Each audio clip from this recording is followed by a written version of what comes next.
Her oyanamda men gözümümde dinesen doyamak sen yakında bir gayrı bedenle bir yürek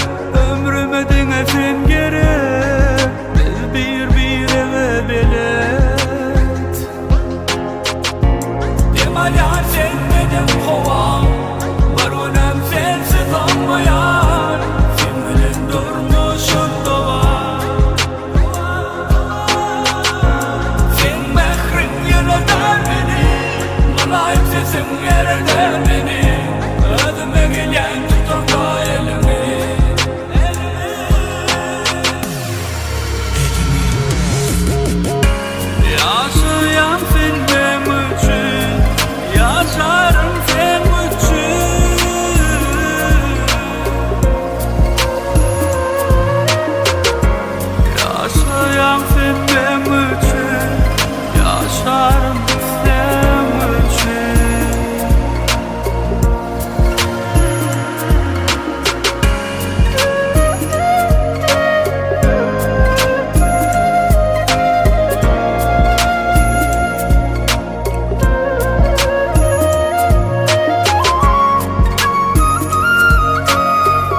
Yaşasın gel yer yine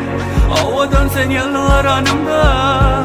Başını evnime koyumda Sensin dünyama yakın bana Görme için hovluk yandana Var sen düşünyen bana Demalyan sen benim kovam Var olam sensiz olmayan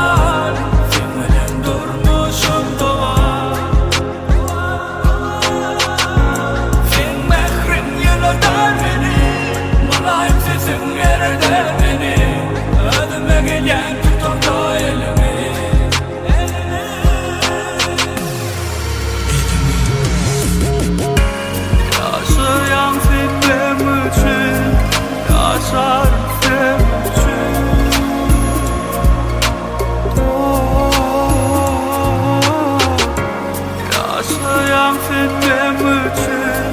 yaşar